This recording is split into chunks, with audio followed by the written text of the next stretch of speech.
Hoje, muita coisa mudou. Até as próprias resoluções do CFP, né? Por exemplo, a resolução que fala do perito, né? Já está evidenciando a nossa atuação junto à justiça. E hoje em dia há muito essa discussão. A gente só cria documentos? Não, né? Então, nós somos psicólogos dentro da justiça, porém, a gente continua seguindo o código de ética do psicólogo.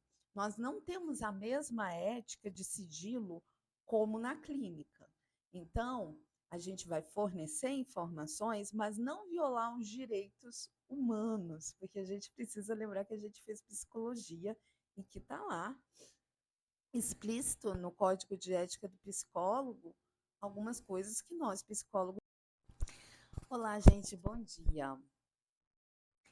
Então, hoje o tema é sobre a psicologia jurídica. Vou começar contando um pouquinho da minha história. Eu sou Raquel Freire, psicóloga há 14 anos e eu iniciei meus estudos em 2007. 2007 tinha muita gente que não sabia nem o que era psicólogo e que pagava-se um psicólogo. Eram muito mais preconceitos e muito menos pesquisas na área, muito menos suporte, né? Tudo, enfim, tudo. Hoje em dia eu acho que o estudante que estudar aí com a inteligência artificial vai se dar bem melhor. Enfim, e naquela época eu entrei com a intenção da avaliação psicológica, né? Hoje eu me referencio a vocês aí da área, em especial nesse nicho da avaliação psicológica, para a gente ser mais amplo. E a avaliação psicológica a gente sabe que é tanto na parte da clínica, quanto da parte do que a gente vai falar agora, da psicologia jurídica. Então, a minha visão do que eu tinha de psicologia jurídica era só isso, é que a gente fazia os laudos, e que na época eu não sabia nem qual que era a diferença de laudo para relatório. Então, até hoje muito psicólogo também não sabe, né? Mas, brincadeiras à parte, é, enfim, eu tinha aquela visão, né? Clarice Starling, Hannibal, e aquelas, não tinha série também, eram filmes americanos. E aí, 19. Então, 14 anos mais 5 dá 19, não dá 12. Eu encontrei esse termo, psicologia jurídica. Eu achava que a psicologia jurídica resolvesse tudo, né? Então, as avaliações que a gente ia fazer, o profiling e todos aqueles termos americanos, a gente ia fazer tudo na psicologia jurídica. Ledo engano. Posso dizer que estamos um pouco atrasados. Bastante. Da minha experiência na faculdade, eu só fui poder fazer estágio de psicologia jurídica no último ano. Eu fiz um ano inteiro. Eu fiz com a psicóloga-chefe na época do Tribunal de Justiça de São Paulo, que foi uma experiência muito legal. Enfim, aprendi que normalmente as varas que vão buscar o psicólogo são as varas de infância e juventude. Também naquela época eu fui descobrir que existem diversas varas. Então, a vara criminal, que era a vara assim que interessava, né? Falaram na época que era só o psiquiatra. Então, assim, ou seja, vocês estão entendendo aqui na minha pegada que o troço era bem arcaico, né? Enfim, hoje em dia tem mestrado em psicologia jurídica, hoje em dia tem pós-graduação em psicologia jurídica, hoje em dia se fala mais de psicologia jurídica e até a gente consegue entrar mais nessa parte criminal, tá? A gente não necessariamente precisa ficar só nas varas de infância e juventude, mas se você prestar um concurso para o Tribunal de Justiça, tenha certeza, a matéria é infância e juventude. Então você vai ter que estudar ECA, você vai ter que estudar depoimento especial, justiça restaurativa, fora as resoluções do CFP, né? Então, resolução 006 de 2019, que são dos documentos do psicólogo, a feitura dos documentos do psicólogo. Você vai estudar o código de ética do psicólogo. Você vai estudar. Hoje em dia tem no certame muitas coisas de gênero e racismo. Então mudou muita coisa, até dos concursos passados. Né? Então vamos entender que dentro do que eles pedem é o que você vai atuar de fato. Isso eu te conto porque eu fiz estágio lá propriamente. Então, tudo que está no certame realmente é aquilo que você vai fazer. Né? Você vai ter que elaborar relatórios em especial. Tá? Então, é isso. Quando a gente fala psicologia forense, né, a gente escuta alguns termos muito parecidos, psicologia forense, psicologia jurídica e assim por diante. Dá um nó na nossa cabeça, porque a gente acha que é tudo a mesma coisa, e não é. Psicologia forense vem de fórum, tá? E psicologia jurídica fala de jurisdição, de coisas ligadas ao direito. Então, a psicologia forense é aquela que se refere ao fórum. Entendido. Psicologia jurídica não necessariamente se refere ao fórum, mas tudo que tem a ver com o direito. Então, assim, vamos supor que tenha alguma outra questão, tá, que não esteja relacionada ao fórum necessariamente. São poucas detalhes, mas que não é a mesma coisa, né?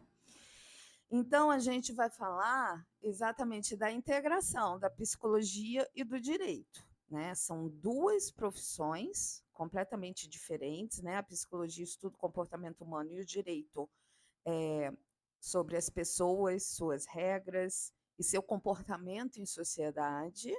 Tá? E daí a gente vai escutar muito o termo perícia. Né? E aí gera um nó também na cabeça, porque até eu já errei utilizando esse termo perícia forense. Não precisa falar perícia forense, perícia você já entende, que é a avaliação de um indivíduo, tá? Que ele está nesse contexto, tá? Num contexto de avaliação, normalmente atrelado a uma situação de leis. Não vou colocar nem jurídico para não dar um nó aí, tá? Então, antigamente, quando surgiu essa coisa da perícia, eram só os psiquiatras. E isso não no Brasil. Isso começou na Itália em 1650, né? Com Paulo Saggia, tá?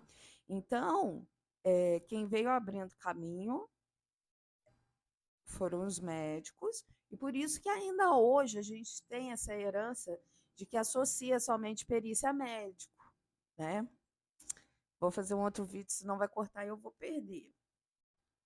Hoje, muita coisa mudou. Até as próprias resoluções do CFP, né? Por exemplo, a resolução que fala do perito, né? Já está evidenciando a nossa atuação junto à justiça. E hoje em dia há muito essa discussão. A gente só cria documentos? Não, né? Então, nós somos psicólogos dentro da justiça, porém, a gente continua seguindo o código de ética do psicólogo. Nós não temos a mesma ética de sigilo como na clínica. Então, a gente vai fornecer informações, mas não violar os direitos humanos, porque a gente precisa lembrar que a gente fez psicologia e que está lá explícito no código de ética do psicólogo algumas coisas que nós psicólogos precisamos respeitar, tá? Então, as áreas de atuação do psicólogo forense está na psicologia do crime, avaliação forense, clínica forense, psicologia do sistema correcional, psicologia aplicada aos programas de prevenção, psicologia da polícia, assessoria e pesquisa.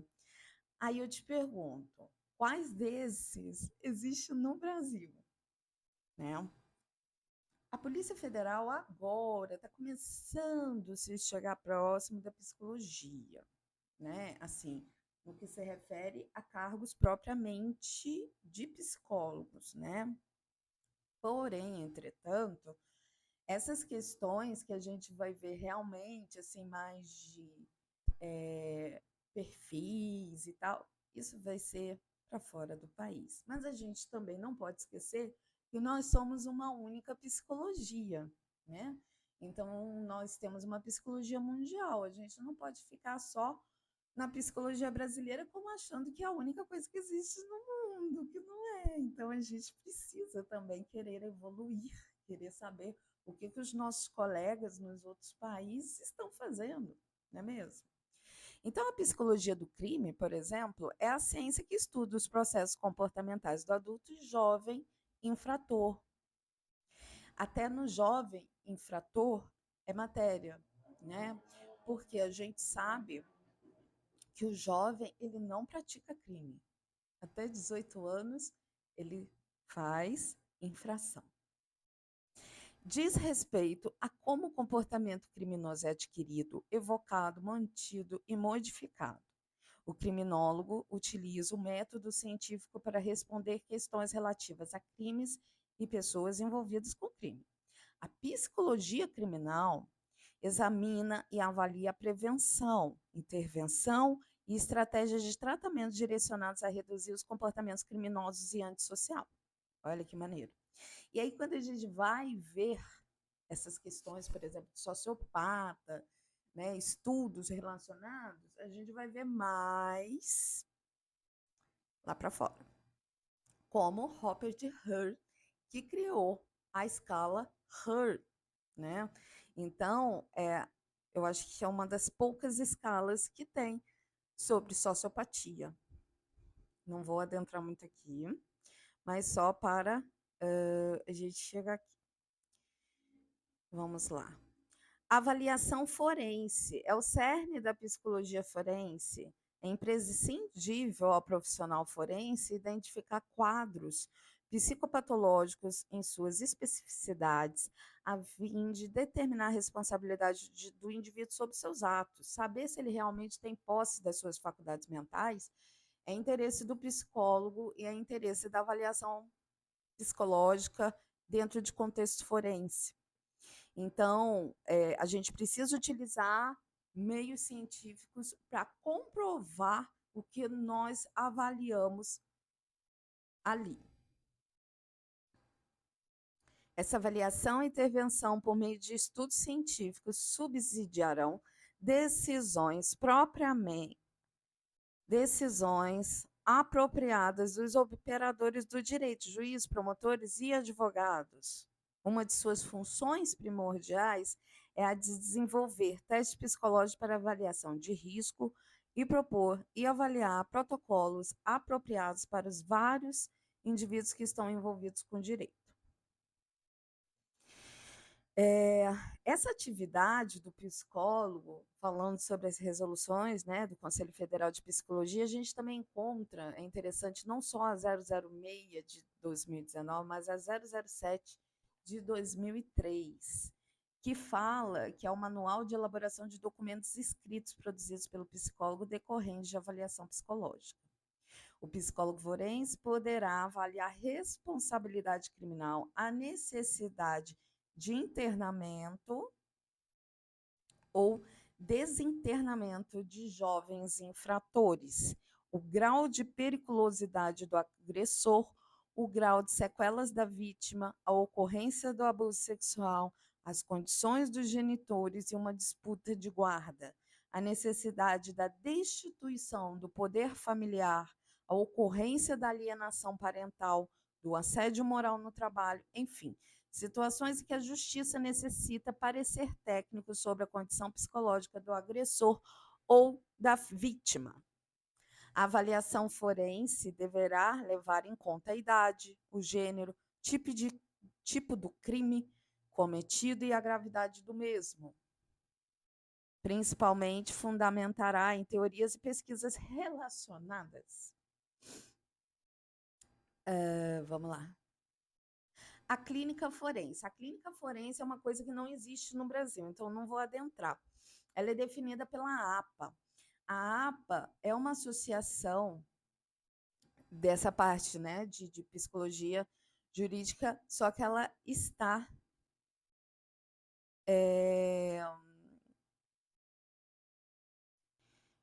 americana. Então, assim, não vou adentrar, mas seria uma clínica de escuta, né, de reestruturação daquele indivíduo que está preso. A vitimologia, que também é interessante compreender os padrões aí, e tudo que envolve o estudo das pessoas que tenham sido sujeitos passivos do crime. Por exemplo, as mulheres vítimas de violência física pelos seus agressores. Tal, tal, tal. Tem a psicologia correcional, né, para que não ocorra a incidência e reincidência criminal. A psicologia aplicada aos programas de prevenção.